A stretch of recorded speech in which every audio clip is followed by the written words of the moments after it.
In this interview, we hear from Evan. He's 26 years old, living in Baltimore, Maryland. He holds an MBA, and he is currently the general manager / director of operations for the Maryland Bobcats FC, which is a new pro men's soccer team in the state of Maryland. He has a non-traditional career path to working in sports management and has a lot of insight. Let's get started. Hi, Evan. Thank you very much for joining me today. I'm very excited to hear about your career as a general manager, director of operations for a sports team. Yeah, thanks so much for having me. This is awesome. Awesome. So could you tell me a little bit about your education and your career background leading up to where you are now? Yeah, for sure. So I got my bachelor's and my master's from Shippensburg, which is in South Central Pennsylvania. I was a part of the men's soccer team there, and kind of had an extra year left to play, and wanted to get another degree. So I ended up staying another extra semester and got my master's, and also kept playing. So I think that a combination of the school, right, like what I learned in school, what I found that I liked in school, but then also what I was interested in kind of outside of school, led me to the job that I had up until recently, which was at Double Positive, which is a marketing company in Baltimore. And the soccer stuff, the sports side, was kind of a longer journey than that to get there. But now I'm there. So Awesome. So you started doing your soccer team work as a side gig, essentially. Was it volunteerism? How did that play out while you were working your full-time career? yeah, it started out 100% volunteer. I actually signed up as a player. The league in Baltimore had like a free agent page, and so when I moved down here after school, I put my name and email, and I tell this story a lot because a lot of the club that I work for knows each other somehow, right? Went to college together, played soccer together, something. I didn't. It literally just so happened that our owner was the first person to send me an email back. Like if some other team would have shot me an email, I probably would have gone there, but he was the first one. And so yeah, I started as a player like 4 years ago, and we were doing well. That side of me, I still obviously worked, and it was just one day a week, go play a game, go home. Not too much time. And as we kind of continued to win and get better, and I moved from playing to the bench because I was not good enough. Our ownership and our coaching staff was like, hey, like, we have a good thing going here. Why not try to see what kind of talent we have? And with that, right, to kind of attract some more talent, but also just to grow the club as a brand. We were on a bus trip. It was like a 8-hour bus trip up to Rochester. And I was like half asleep with like headphones in, and I hear our owner and coach talking. And they're like, we really want to grow the club. Like we don't know what to do. And like, I kind of like woke up, took in my head, was like, guys, like this is what I do for my day job. Like if you would have told me you would have wanted to do this 6 months ago, like we could have been much farther along. And it really started as me agreeing to like fire off a few tweets and post a picture every now and then just to get something out there for the team. And while I was still playing, it kind of gradually grew and grew. And, as the club, we joined kind of a higher league, and knew that we had some ambitions that we wanted to hit. I just kind of kept saying, yep, I got it. Yep, I got it. Yep, I got it. And what I was doing kept growing and growing and growing, and until really this last year and a half, I was kind of running the off the field part of the team, from marketing to talking to leagues, to talking to sponsors, to taking pictures at games, kind of anything we needed to do, because I was not getting paid. It was volunteer. Our owners were already kind of paying out of pocket for our leagues and our travel and our gear and stuff. And I did believe in the team and the club and what they were trying to do. And it kind of ballooned, and then 2020 last year, after we won a national championship for an amateur league, we kind of took the next step and we applied to go pro. And in 2021, we're going to bring pro soccer back to Maryland for the first time in like 10 years. Men's soccer back to Maryland, first time in 10 years. They actually just offered me a full-time job. So I transitioned from playing to volunteering to this is now turned out to be the job that I have. That's awesome. That's a really long, like, fantastic story about putting yourself out there, taking advantage of opportunities when maybe something seemed like a negative at first because Exactly. you got benched, but then you're like, hey, I still love it. I want to be here. That's awesome. I love it. So going off of that whole story, what do you anticipate your role looking like going forward now that it's just kicking off in a full-time capacity?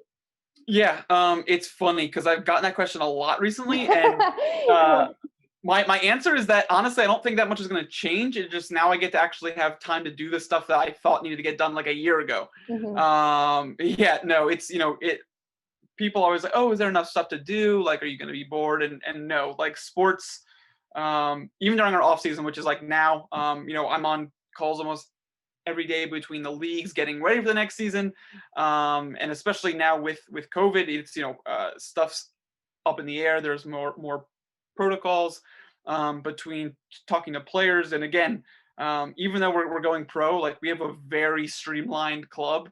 Like non-players, we have like 8 people, and that includes coaches and everything. So I still do the social media. I still do the we get merch to sell. I still help with the league, still help with the sponsors.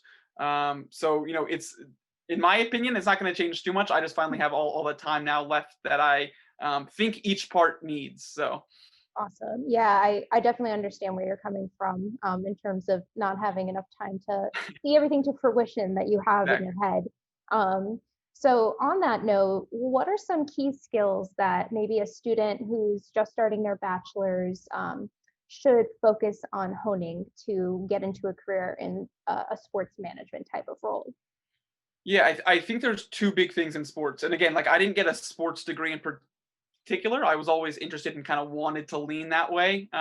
It just so happened that my school didn't offer, that that major. But I think there's 2 big things. One is being flexible, right? So sports, it's hot one day, it's rainy, you're at home, you're away, you're on a bus for 15 hours, you're flying across the country. It's really being able to work under pressure, but not under pressure in a bad way, but just knowing the things need to get done.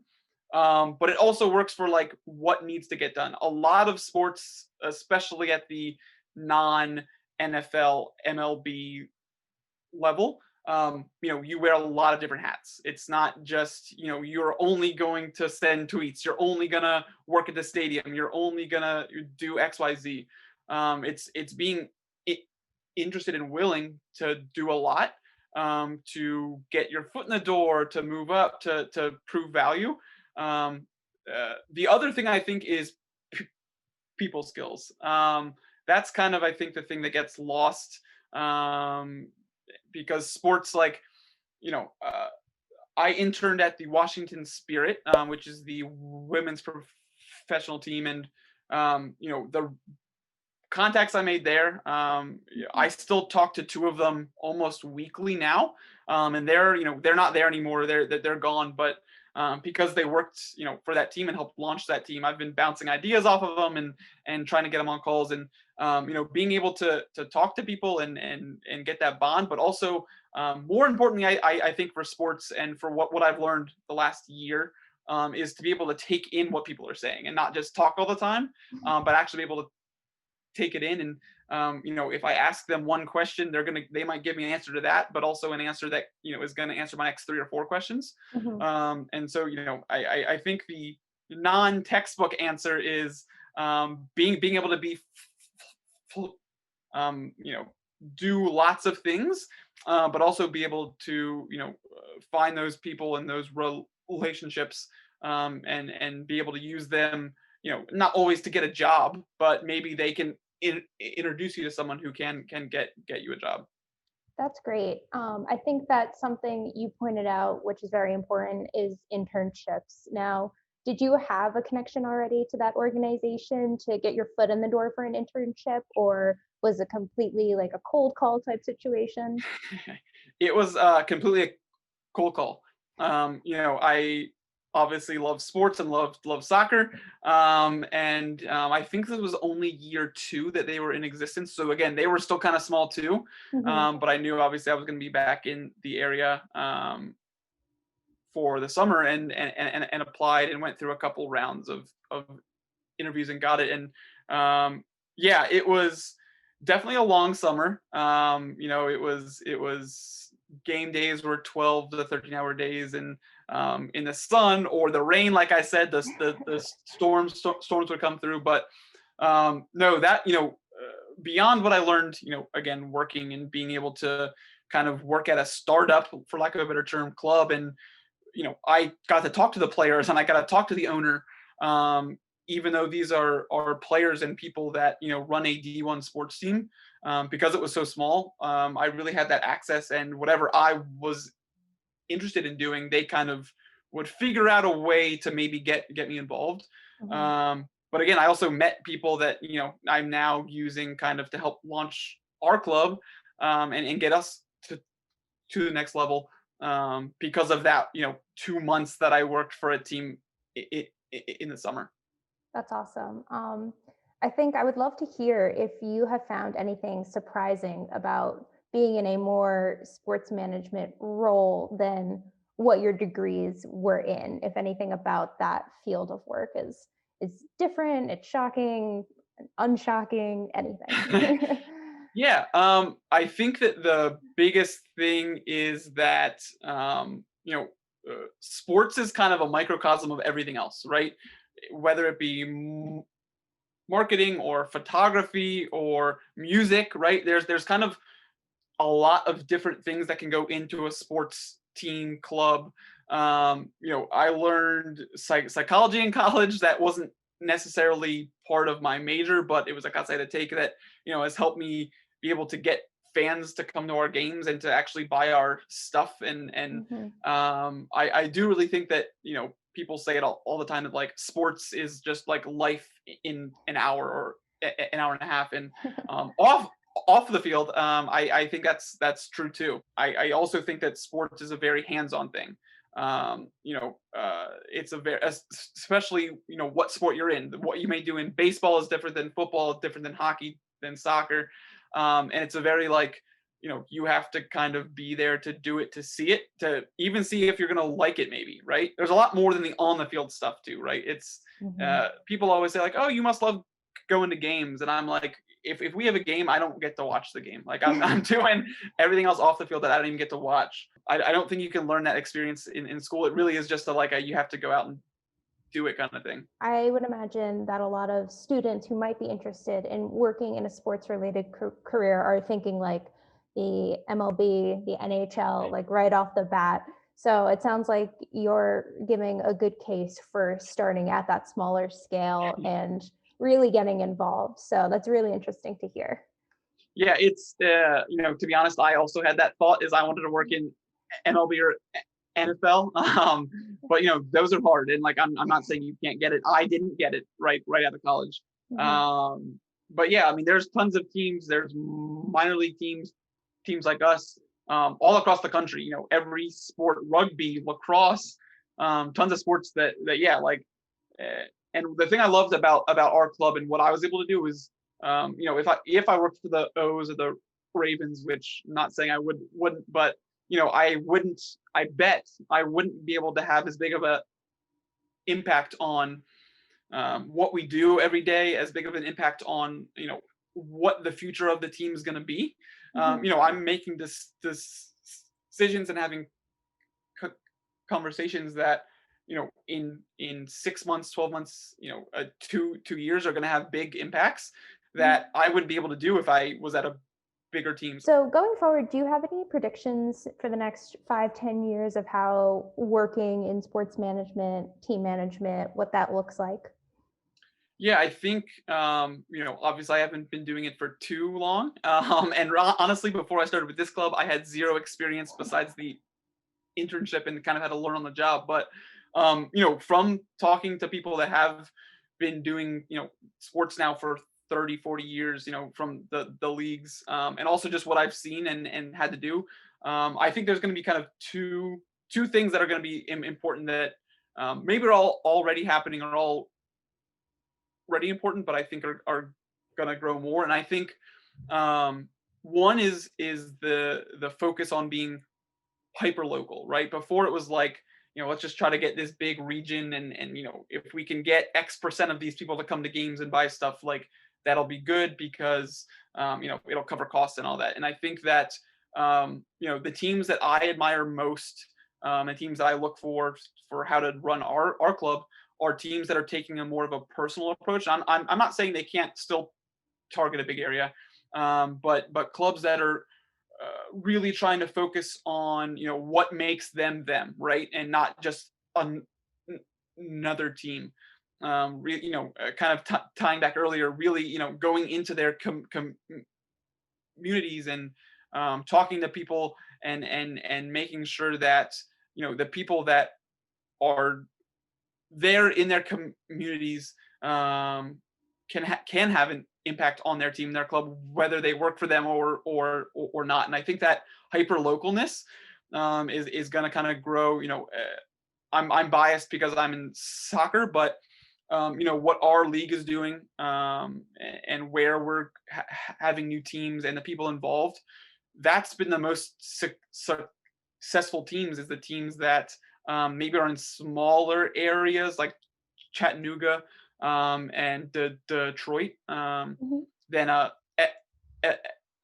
LA or Atlanta or something like that. But they're having success because their community and their fan base feels like they have a direct impact and line to the club. Mhm. Where sure, they're not gonna be able to pick who plays or stuff like that, but that them going to a game is gonna have a good outcome for their team, or them buying one shirt is really going to go far in helping that team be there to play next year. And I think that is something that's going to only continue to grow. And the second thing, I think COVID kind of brought on a big shift for everything, but for sports it was, how can we, one, connect with fans, with them not being at the game, but two, how can we make sure that our sponsors and people that are helping us stay afloat, how can we keep them involved and give them value, because they're not getting 5,000 fans a game, with eyeballs on their stuff. Or we only had, I think we only played 8 games last year, or 7 games, versus the 25 to 35 that we would play. Like how do we get sponsors that value, even if there's no fans, right? Streaming 8 games versus streaming 25, like that's a lot of potential people that they're not getting. And being able to be creative, which ties all the way back to the beginning, about being flexible. But really, I think that there's going to be a new focus on off the field, off the game day experiences. I think those are two really great pieces of insight. Thank you for sharing those. I think, you wrapped it up back to the beginning, tying in that creativity piece, the adaptability. So I think this is a perfect spot to end things. Thank you so much for your time. I will definitely be linking down your team's information in the bio, so anyone watching should check that out. Thank you again. Thank you so much. This was great.